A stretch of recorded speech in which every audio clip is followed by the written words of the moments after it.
Assalamualaikum warahmatullahi wabarakatuh. Perkenalkan, nama saya Nailil Masya, NIM A951221118. Mahasiswa Pendidikan Profesi Guru Prajabatan Gelombang 1, Universitas Muhammadiyah Surakarta. Pada kesempatan kali ini, saya akan mempresentasikan pemahaman tentang peserta didik dan pembelajarannya mengenai karya hasil refleksi pengalaman selama melakukan PPL 1 di sekolah. Pada kesempatan kali ini, saya akan menjelaskan tentang modul ajar kelas 4, semester 2, bab 5, cerita tentang daerahku, topik 5, seperti apa tempat tinggalku dulu. Ada 7 hal yang ditampilkan saat pemaparan. Yang pertama, teori belajar. Yang kedua, hasil asesmen profil peserta didik yang ditangani.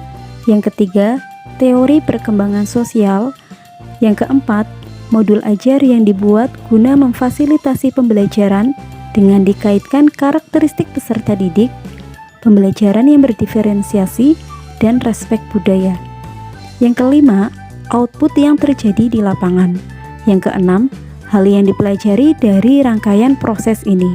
Yang ketujuh, tips yang dapat diberikan kepada masyarakat luas jika berhadapan dengan peserta didik yang memiliki karakteristik yang berbeda-beda. Pada teori belajar, saya mengkolaborasikan antara teori belajar kognitif dengan teori belajar konstruktivisme, di mana teori belajar kognitif ini berpendapat bahwa peserta didik sekolah dasar haruslah belajar sesuai dengan tahap perkembangannya. Sedangkan teori belajar konstruktivisme memberikan peluang kepada peserta didik untuk menemukan dan membangun sendiri pengetahuannya.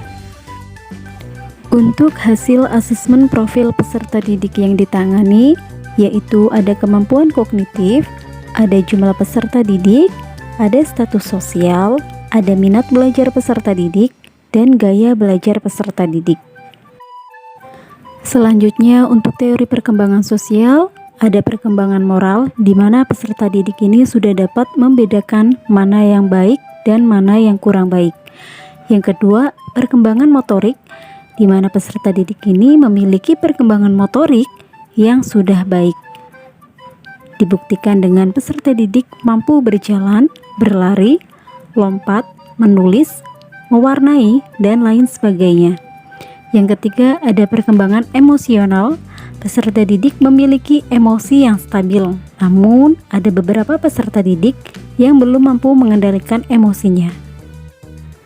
Kemudian ada modul ajar yang dibuat guna memfasilitasi pembelajaran dengan dikaitkan karakteristik peserta didik, pembelajaran yang berdiferensiasi, dan respek budaya.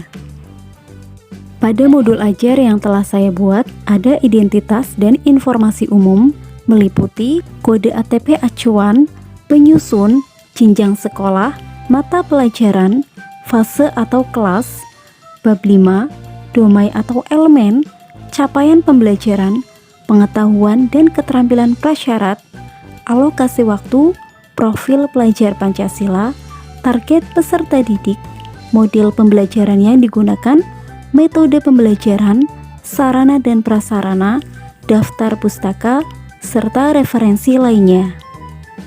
Selanjutnya ada gambaran umum tentang modul yang telah dibuat. Yang pertama ada rasionalisasi, yang kedua urutan materi pembelajaran, yang ketiga rencana asesmen. Selanjutnya ada langkah-langkah pembelajaran meliputi topik, tujuan pembelajaran, pemahaman bermakna, pertanyaan pematik, profil pelajar Pancasila. Selanjutnya ada urutan kegiatan pembelajaran yang berdurasikan 10 menit. Yang pertama, peserta didik bersama guru saling memberi dan menjawab salam, menyampaikan kabar, dan mengecek kehadiran peserta didik. Yang kedua, peserta didik bersama guru berdoa yang dipimpin oleh salah satu peserta didik. Yang ketiga, peserta didik dan guru menyanyikan profil pelajar Pancasila dan mendengarkan penjelasan guru tentang pentingnya menanamkan rasa nasionalisme sejak dini. Yang keempat, peserta didik menyiapkan buku dan alat tulis. Yang kelima, peserta didik menyimak penjelasan guru tentang tujuan pembelajaran, cakupan materi, serta kegiatan yang akan dilakukan. Pada modul ajar yang telah saya buat, saya menggunakan model pembelajaran Project Based Learning atau PBL dengan pendekatan saintifik. Pada model pembelajaran PBL ada beberapa sintak. Sintak yang pertama memberikan orientasi tentang permasalahan kepada peserta didik. Sintak yang kedua mengorganisasikan peserta didik untuk belajar. Kemudian pada sintak yang ketiga membimbing penyelidikan. Selanjutnya sintak yang keempat yaitu mengembangkan atau mempresentasikan atau memamerkan hasil karya. Jadi salah satu peserta didik ini maju ke depan untuk mempresentasikan hasil karya yang telah dibuat bersama kelompoknya. Sintak yang kelima yaitu analisis dan evaluasi proses penyelesaian masalah. Selanjutnya adalah bagian penutup pada kegiatan pembelajaran. Yang pertama, peserta didik dengan bimbingan guru menyusun simpulan pembelajaran pada hari ini. Yang kedua, guru memberikan kesempatan pada peserta didik untuk menyampaikan pendapatnya tentang pembelajaran yang telah diikuti. Yang ketiga, peserta didik menyimak penjelasan guru tentang materi untuk pembelajaran berikutnya. Yang keempat, mengajak peserta didik menyanyikan lagu daerah. Yang kelima, mengajak semua peserta didik untuk berdoa menurut agama dan keyakinan masing-masing. Yang keenam, salah satu peserta didik memimpin doa penutup. Selanjutnya ada rencana berdiferensiasi. Yang pertama ada konten. Pada pembentukan kelompok menggunakan sistem heterogen atau campuran. Jadi ada peserta didik yang memiliki gaya belajar kinestetik, visual, dan auditori. Kemudian yang kedua ada proses, di mana model pembelajaran yang digunakan yaitu menggunakan problem based learning atau PBL, di mana dalam model PBL ini menuntun siswa untuk berpikir kritis. Proses pembelajaran yang dilakukan di dalam kelas menggunakan media pembelajaran interaktif yaitu PowerPoint dan cuplikan film sejarah. Yang ketiga ada produk yang dihasilkan oleh peserta didik yaitu berupa karya peta konsep tentang sejarah asal-usul suatu daerah kota yang akan dipresentasikan di dalam kelas. Kemudian ada keragaman peserta didik. Ada 3 komponen pada keragaman peserta didik. Yang pertama ada kesiapan, yang kedua ada minat, yang ketiga ada profil belajar. Selanjutnya ada keterkaitan kultur budaya dengan pembelajaran. Pada pembelajaran di kelas 4, bab 5, cerita tentang daerahku, peserta didik mengetahui kultur budaya pada daerah masing-masing. Peserta didik mengetahui cara menjaga dan melestarikan kultur budayanya sendiri. Selanjutnya ada asesmen pembelajaran.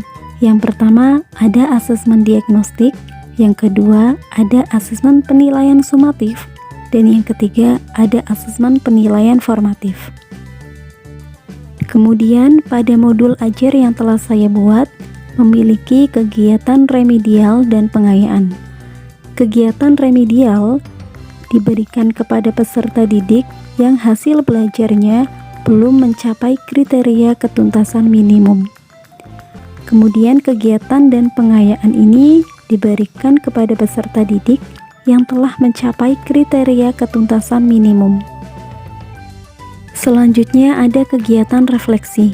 Kegiatan refleksi ini ditunjukkan untuk guru maupun untuk siswa. Kegiatan refleksi untuk guru yang pertama perencanaan, yang kedua pelaksanaan, yang ketiga penilaian. Sedangkan kegiatan refleksi untuk peserta didik, yang pertama, peserta didik dapat mengidentifikasi asal-usul daerahnya. Yang kedua, peserta didik dapat mengetahui cara dalam menjaga peninggalan sejarah. Selanjutnya ada asesmen diagnosis. Asesmen diagnosis dilakukan pada awal pertemuan untuk memetakan siswa sehingga mereka mendapatkan pendampingan yang sesuai dengan kebutuhan masing-masing. Pada kegiatan penugasan yang pertama, peserta didik ditugaskan untuk membuat peta konsep secara berkelompok mengenai sejarah Kota Solo yang memuat asal mula nama Kota Solo, peristiwa Geger Pecinan, tokoh dalam sejarah Kota Solo, dan yang terakhir, mengapa Pakubuwono II memilih mendirikan keraton baru di Desa Salah. Pada kegiatan penugasan yang kedua, yaitu menyusun antara mata uang dengan nama tokoh pahlawan secara benar dan tepat. Dengan melalui perantara permainan yang dilakukan oleh peserta didik di kelas, kemudian yang kalah wajib maju ke depan untuk menyusun nama tokoh pahlawan pada mata uang yang telah tersedia di depan papan tulis. Untuk lebih lengkapnya tentang modul ajar yang telah saya buat, teman-teman bisa scan link barcode yang tersedia di layar video. Terima kasih teman-teman sudah menyaksikan video tentang modul ajar yang telah saya buat. Semoga bermanfaat untuk kita semua. Wassalamualaikum warahmatullahi wabarakatuh.